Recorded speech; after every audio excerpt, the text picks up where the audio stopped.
Muy buenas tardes, estimados jóvenes.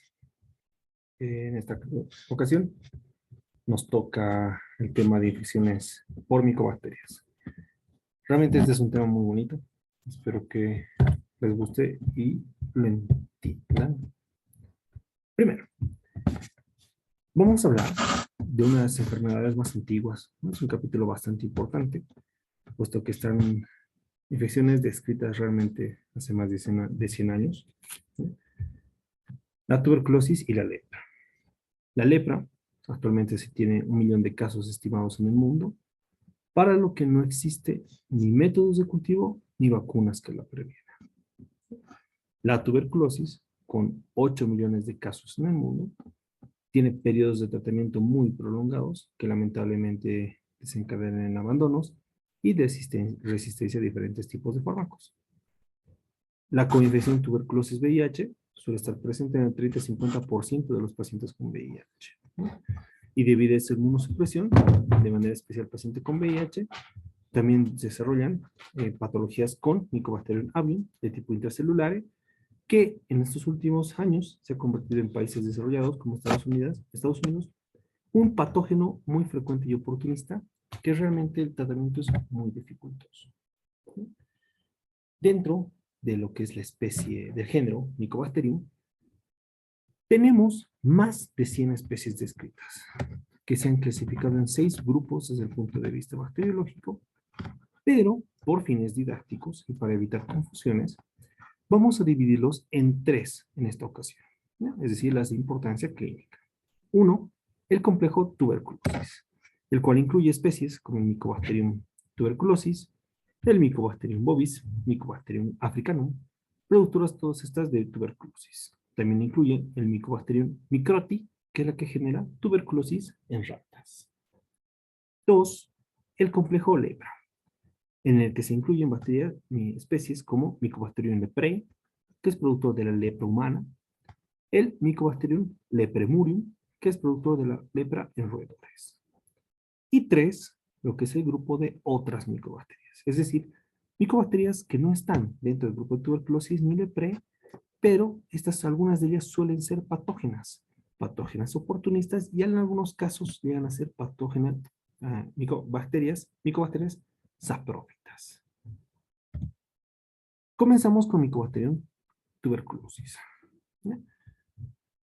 El Mycobacterium tuberculosis tiene una forma bien característica de un bacilo delgado, en forma recta y ligeramente curvada.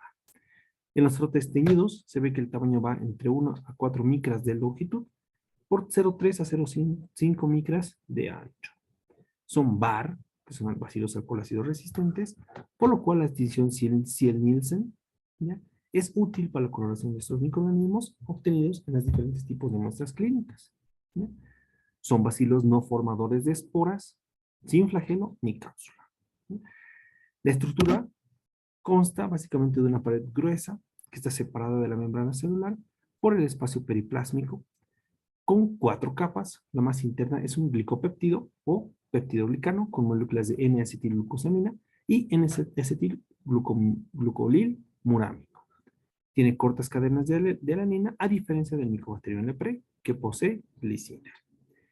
En la capa del esqueleto, la bacteria le da forma y rigidez externamente, y hay otras 3 capas compuestas por arabinosa, galactosa y otra por ácido micólico.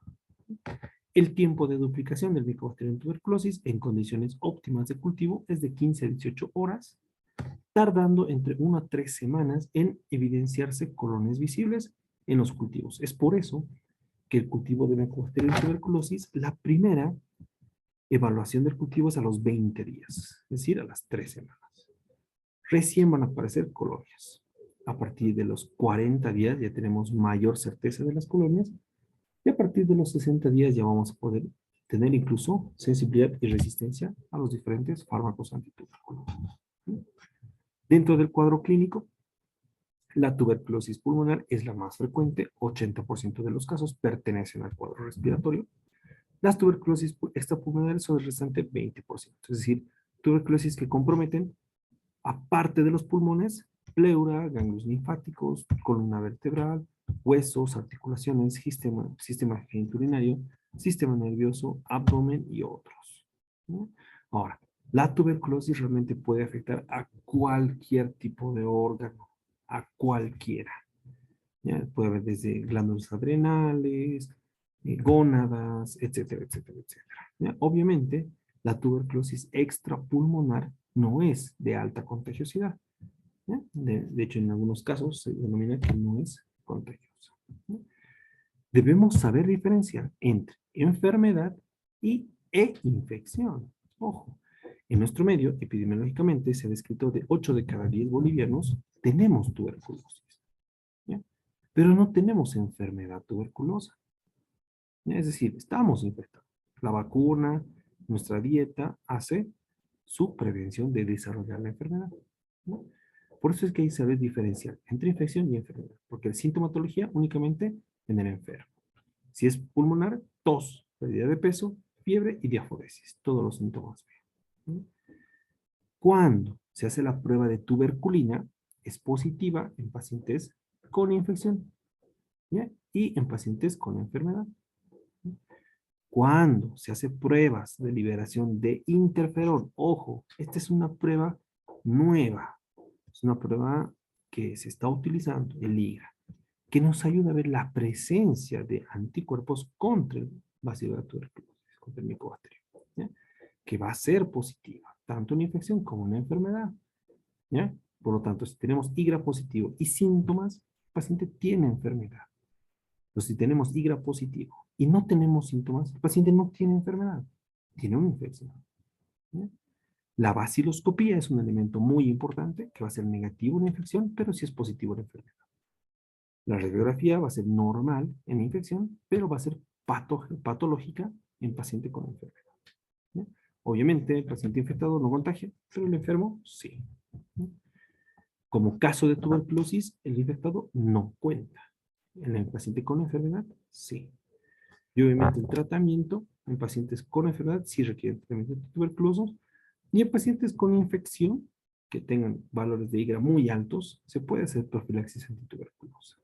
Se puede, ojo, tampoco es una norma.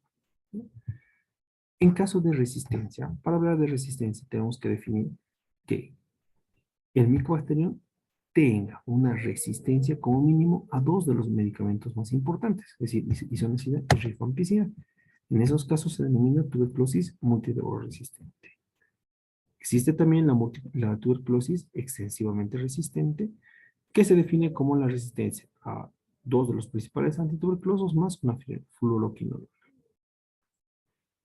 Y también una resistencia a un fármaco de segunda línea, que obviamente son tuberculosis más complicadas de tratar, ¿no? El diagnóstico. El diagnóstico consiste en la parte clínica, tos o expectoración por más de 2 semanas, ¿no? Toda persona que presente síntomas de tuberculosis se denomina sintomático respiratorio. Pero ojo, sintomático respiratorio no es un diagnóstico, es una presunción de un cuadro clínico. Ya, pues no existe el diagnóstico de sintomático respiratorio, no, eso es una presunción clínica. ¿Ya? Si tenemos un sintomático respiratorio, tenemos que corroborar que sea tuberculosis o algún otro cuadro respiratorio. ¿Ya? En el esputo hay que realizar la baciloscopía. ¿Ya? También puede presentar el paciente en el esputo hemoptisis, que generalmente es una complicación del proceso tuberculoso. La pérdida de peso, malestar, la fatiga, la sudoración nocturna y la fiebre son todos los síntomas B de la tuberculosis, ¿no? Por lo tanto, debemos realizar una baciloscopía o examen microscópico del esputo, ya que consiste en obtener una muestra, hacer un extendido en un portaobjetos, se utiliza la tinción de Nielsen o método de fluorescencia con auramina, ya para detectar los bacilos conocidos resistentes. Si tenemos la presencia, ya automáticamente se dice baciloscopía positiva, ¿no? Existen otras técnicas, como lo que es la denominada TBLAM, ¿ya? Esta es una técnica basada en una amplificación isotérmica a través de bucles, ¿ya? Se utiliza más que todo en pacientes de atención rápida. Esta prueba demora 1 hora y puede realizarse la lectura con luz ultravioleta. Y nos va a indicar que el paciente tenga una enfermedad de tuberculosis. Obviamente, en nuestro medio no contamos, pero es una prueba bastante positiva. Y otras dos pruebas, como decía el IGRA, que es fácil de interpretación, es rápido el resultado. Pero ojo, les repito, no nos dice que el paciente está enfermo, sino nos dice que sí tiene una tuberculosis. Y otra prueba que no la tenemos en el medio, pero es interesante, es la técnica ELISpot. Es una variante de la ELISA que nos ayuda a determinar la presencia de células monocíticas con respuesta antigénica contra el Mycobacterium tuberculoso. ¿Vale? Igual es una prueba rápida que nos ayuda así realmente a orientar la presencia del diagnóstico. Y existen otras pruebas también, como el GeneXpert, que es una prueba basada en la detección de la carga genética contra tuberculosis, que también nos ayuda a ver la presencia de enfermedad. De hecho, el GeneXpert nos ayuda incluso con la resistencia y sensibilidad a los diferentes antituberculosos. ¿No? El diagnóstico imagenológico, obviamente, es útil en pacientes que suponemos tener una tuberculosis pulmonar. ¿No? Se suele observar lesiones de tipo, como podemos ver, imágenes radiopacas, heterogéneas, ¿ya? A veces en ambos hemitórax, a veces focalizadas en el hemitórax izquierdo, otras veces logramos ver las cavernas tuberculosas, como se ve en la primera imagen. Entonces, imagenológicamente, obviamente, un estudio de gabinete que nos va a ayudar a diferenciar de otras enfermedades. ¿No? Una vez que tengamos nuestro diagnóstico, debemos hacer nuestro tratamiento. En relación al tratamiento, existen varios conceptos, ¿no? Al final, la finalidad es la misma, ¿ya? Primero, tenemos los 4 fármacos principales, ¿ya? La isoniazida, la rifampicina, la piracinamida y el etembutol. La isoniazida, la dosis recomendada es de 5 miligramos kilogramo peso, ¿ya? Hay rangos de 4 y 6. La rifampicina, 10 miligramos kilogramo peso, con un rango de 8 a 10 a 12 en adultos. Piracinamida, 25 miligramos y el etembutol, 20 miligramos kilogramo peso, ¿ya? Ahora, este es el tratamiento inicial. ¿Cuánto tiempo se da? Se denomina fase intensiva. Se da 2 meses de manera diaria, ¿ya? Posterior al tercer día, a partir del tercer y al sexto mes, se utiliza una fase de continuación, únicamente con rifampicina e isoniazida. En caso de tener resistencia, en caso de que el paciente sea un MDR, se utiliza tratamientos de segunda línea. En este caso utilizamos de 1 a 4 meses, diariamente amicacina o protionamida o moxifloxacina, ya asociado a etambutol y piracinamida. Vamos a utilizar también clofazimina, ¿ya? Esto es dosis kilogramo peso. Y a partir del quinto mes hasta el mes 9, incluso hasta el mes 11, o hasta el mes 9 se recomienda, ¿ya? Se puede utilizar moxifloxacina, clofazimina, más etambutol y piracinamida. Ya no utilizaríamos el inyectable, que suele ser la micacina. En algunos casos también se puede utilizar isoniazida, en algunos casos. ¿Sí? Ahora, existen otro tipo de clasificación de tratamientos. Una actualización nos muestra que tratamientos de grupo 1, grupo 2, grupo 3, grupo 4 y grupo 5. Es decir, primera línea, lo hemos dicho, isoniazida, rifampicina, piracinamida y etambutol. ¿Sí? Segunda línea, cuando hay resistencia a 2 agentes de la primera línea, se puede utilizar fluoroquinolonas, altas dosis, levofloxacina o moxifloxacina más los de la primera línea. Si no hay respuesta en alta resistencia, entonces en ese caso utilizamos inyectables, estreptomicina, kanamicina, amikacina o la capreomicina, más todos los de la primera línea. ¿Sí? Si el paciente no tiene una buena aceptación a los antituberculosos, tiene resistencia, entonces ya tendremos a las segundas líneas, pero menos eficaces, como la etinamida, la protionamida, la cicloserina, ya con todos los de primera línea. Y finalmente, cuando ya el paciente tiene otro tipo de tuberculosis más complicada, se puede utilizar fármacos como el linezolid, la bedaquilina, el delamanid, y asociándose clofazimina, amoxiclav, carbapenémicos, que ya es una línea extrema, ¿no? Con ya el paciente resistente a todo, ¿no? Esta es una actualización en la cual la variabilidad de uso de los antituberculosos es mucho mayor, ¿no? Continuando con lo que es Mycobacterium leprae. En este caso vamos a hablar de un bacilo habitualmente recto, con un encorvamiento. Tiene extremos redondeados, tiene un tamaño de 1 a 8 micras de longitud y 0,3 a 0,5 micras de anchura, ¿no? Se agrupa dentro de lo que es el grupo de células denominadas formaciones globis. Ya quiere decir que es un no esporulado, inmóvil y no capsulado, ¿no? Aunque este bacilo es un gran positivo, realmente el diagnóstico es difícil. Al igual que Mycobacterium brucellosis, ponerlo en manifiesto por métodos sencillos es complicado, ¿no? Con tinción sin Nielsen Se suele visualizar como un bacilo rojo sobre un fondo azul, es decir, un bar, ¿ya? Puede hacérselo de forma uniforme o a veces presenta pequeños gránulos de mayor o de menor tamaño dependiendo del promedio de la célula. ¿No? No es fácil el diagnóstico de Mycobacterium leprae. ¿No? También puede utilizarse técnicas de inmunofluorescencia con auramina o naranja de acridina. No se colorea con el Sudán negro de Sudán 3 y tiene posee una actividad fenolástica. ¿No? Además, el Mycobacterium leprae tiene una triple cubierta de polisacáridos externos y peptidoglicano basal que forma la pared que rodea el citoplasma. Este se desarrolla lentamente, ¿ya? Tiempo de generación es de un día, se comporta como un parásito intracelular obligado, ¿ya? Hasta el momento no se ha logrado obtener cultivos que nos den la presencia del micobacterio. Es bastante difícil. ¿Ya? Lo descartable que a veces ayuda al diagnóstico la presencia de antígenos de superficie y citoplasmáticos, de los cuales son comunes en las micobacterias y en las bacterias. Clínicamente hay una evolución clínica de lo que es el Mycobacterium leprae, ¿no? Desde las descripciones de Riedel en el 66 hasta las últimas descripciones realizadas en el año 2000. ¿Ya? Cuando el paciente tiene una infección de tipo tuberculoide o tuberculoide borderline o el borderline de bromatosa o realmente el Mycobacterium lepromatoso, y aquí podemos ver la resistencia inmunológica del huésped, aspectos inmunohistoquímicos del bacilo, ¿no? En lo cual tenemos que ver la presencia específica, ¿no? Mediante las técnicas de tinción.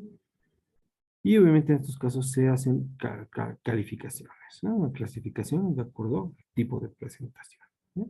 La OMS indicó que obviamente el paciente con leprea pauci vacilar, es decir, más de 5 lesiones, y no compromiso nervioso o compromiso nervioso, ya se considera una infección por Mycobacterium. En ese caso ya tenemos que empezar el tratamiento poliquimioterápico, ¿no? Poliquimioterápico. La OMS en el 88 ha dicho cualquier tipo de respuesta inmunológica positiva a Mycobacterium leprae, entonces nos va a indicar que sí debemos empezar un tratamiento. Ahora, dentro de la clínica, aquí podemos ver algo bien característico. En la parte cutánea existen manchas hipocrómicas, eritematosas asimétricas o bien manchas a veces simétricas que muchas veces suelen mal definidas. Existen los nódulos lepromatosos, las máculas y las infiltraciones en las úlceras y en cavidad oral suele haber aficiones que son frecuentes en la lengua y a veces tienen una característica dimórfica. Ahora, si logramos ver en estas imágenes que les presento, ¿no? Fíjense claramente, tenemos datos muy interesantes. Primero, podemos ver que existe una atrofia de la espina nasal anterior. ¿Sí? Hay un engrosamiento de la mucosa de los senos paranasales, sobre todo a nivel etmoidal y maxilar. Va a haber un deterioro periodontal con aparición de gingivitis hemorrágicas insensibles al dolor, ¿sí? Deformidades de los labios con la presencia de promas conglomerados entre sí y heridas a nivel de la lengua, es decir, se forma la glositis leprósica. ¿Sí? Esto se da sobre todo en pacientes con enfermedad avanzada, donde existen lesiones infiltrativas, nodulares o lepromas. Y puede llegar al punto de las laceraciones en paladar por las infiltraciones, nódulos y oscilaciones que pueden perforar realmente el paladar duro y puede existir incluso una lesión a nivel de dientes, nervios pulpares, alteraciones gustativas, hipoestesias, en tanto a nivel de paladar, por lo que incluso finalmente puede afectarse el nervio glosofaringeo, como podemos ver en la imagen de nuestro paciente del lado izquierdo. A nivel neurológico, realmente aquí es un poquito más agresiva, ya porque primero se observan los engrosamientos periféricos, ¿no? Es algo, entre comillas, patognomónico, ya no se utiliza esa palabra, pero sí, eso se usa mucho a lo que es el Mycobacterium leprae, el compromiso neurológico. Se palpan incluso troncos de los nerviosos engrosados, duros y dolorosos, ¿no? A nivel sensitivo, va a haber una afectación que primero disminuye la sensibilidad superficial, a nivel térmico, doloroso y táctil. Y finalmente va a afectar a la sensibilidad profunda. Ahora, entre los troncos nerviosos, con frecuencia se va a ver dañados y va a haber signos y síntomas que alertan a una posible alteración neurológica. Se va a encontrar primero compromisos nerviosos superiores, ¿ya? En orden cronológico y de afectación, el nervio cubital, el mediano y el radial. El nivel de miembros inferiores, los más afectados van a ser el ciático, el poplito externo y el tibial posterior. ¿Sí? A nivel de la cara, la afectación de lepra obviamente va a ser un poco menos frecuente, pero se observa también nervios que van a ser dañados, sobre todo a nivel del trigémino, que es el que mayor daño suele tener, ¿no? En relación a la parte sensitiva, sí se va a afectar todo lo que es la sensibilidad térmica, dolorosa y táctil, y finalmente la profunda, ¿no? Ahora, realmente la secuela en niveles superiores e inferiores puede llegar a ser muy avanzada en la zona distal sobre todo, y las manifestaciones tanto superficiales como profundas van a llegar a alteraciones incluso motoras en el movimiento de manos y pies, incluso el movimiento de la mímica facial, así como todo el sistema simpático llega a comprometerse, ¿no? Realmente la acción y la agresividad por micobacterium leprae es muy grande, ¿no? Continuando con la parte clínica, existen diferencias entre los tipos de lepra. O sea, si es una lepra tuberculoide, un borderline tuberculoide, un borderline leprae, un borderline Asia lepre y la lepra lepromatosa, ¿no? Podemos ver que sobre todo en la lepromatosa hay la mayor afección, tanto a nivel nasal, maxilar, ocular, testicular y las lesiones cutáneas, ¿no? Entonces realmente el Mycobacterium leprae es uno de los más agresivos y que lamentablemente el tratamiento es bastante complicado. El diagnóstico obviamente es clínico, ¿no? Evidenciar el engrosamiento, la hipertrofia y la alteración funcional de todos los troncos nerviosos periféricos, ¿ya? Este es un factor muy importante. Hay que demostrar la existencia del bacilo. Y realmente no es fácil, ¿no? Las biopsias es la única manera de poder hacer un estudio histopatológico de las tomas de muestras diferentes y mediante la tinción hacer la visión del bacilo, ¿ya?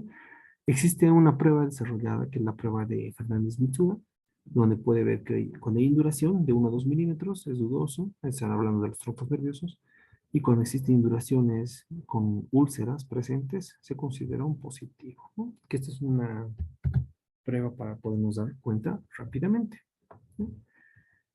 Finalmente, tras el diagnóstico, lo que nosotros tenemos que ver es el tratamiento, ¿no? Ahora, el tratamiento recomendado por la OMS, cuando se habla de una lepra o paucivacilar, se recomienda la rifampicina mensual, la dapsona diaria y la duración es de 6 meses. Si es multivacilar, podemos utilizar rifampicina o clofazimina más clofazimina o dapsona diariamente por un año. Y si es una paucivacilar con una lesión única, se puede utilizar rifampicina o fluoxacina minociclina como dosis única. Y finalmente, hablando de otros tipos de micobacterias, realmente tenemos otras bacterias que no están dentro de tuberculosis ni no están dentro del lepre, pero que han ido teniendo un interés en los últimos tiempos. Obviamente se siguen estudiando, puesto que en los últimos 2 años han ido surgiendo más. Y de hecho tenemos microbacterias que se han dividido en crecimiento lento, crecimiento rápido y en diferentes grupos. Como decía, son 6 grupos, de las cuales en el grupo 1 está la Mycobacterium kansai, asiático, en el 2 las más características son la de Mycobacterium lactis, el Mycobacterium gordonae, ¿ya? El Scrofulaceum, en el grupo 3 las más importantes, el Avium, ¿ya? El Intercellular, el Gastri, ¿ya? Que suelen generar trastornos. En el grupo 4 ya de crecimiento rápido, el Mycobacterium marinum, en el grupo 5 de crecimiento rápido, son aquellas como el Mycobacterium ingbaeki, ¿ya? El Mycobacterium aurum, y en el grupo 6, aquellas que se denominan no cromógenas, ya que no tienen mucha respuesta a la pigmentación mediante las tinciones, como el Mycobacterium phallax, el Mycobacterium fortulum, ¿ya? O el Chelonaria. ¿Cuáles son las que nos interesan? ¿Cuáles son las que son patógenas y las que hoy en día en países del primer mundo se consideran oportunistas? Una de ellas, la más frecuente, es el Mycobacterium avium intracellular. Este suele generar neumonías, linfadenitis en pacientes inmunosuprimidos o en pacientes con VIH. ¿Ya? Otra es el celatum, que puede generar igual neumonías similares a las tuberculosis y enfermedad broncohematógena. ¿Ya? El genabense es algo bien interesante porque este se ha asociado mucho a enfermedad diseminada tipo sistémica, es una vasculopatía sistémica similar, ¿no? Más que todo en paciente de VIH, el Mycobacterium haemophilum, que suele generar los nódulos cutáneos, el Kansai, que suele generar igual neumonías similares a la tuberculosis, el Marinum, que hace infecciones netamente cutáneas, ¿ya? El Scrofulaceum, que es netamente linfadenitis, sobre todo en niños, ¿ya? El Cenopi, que por ejemplo hace enfermedades pulmonares crónicas, ¿ya? Como podemos ver, el Mycobacterium en estos últimos años los oportunistas, estos otros, han ido apareciendo más. Se están todavía estudiando, se siguen analizando, puesto que ninguno tiene un diagnóstico y un tratamiento sencillo. Es más que todo histopatología y el tratamiento es similar a la tuberculosis, ¿no? Utilizando antituberculosos con uso prolongado. Muchas gracias por su atención. Tengan todos muy buenas tardes.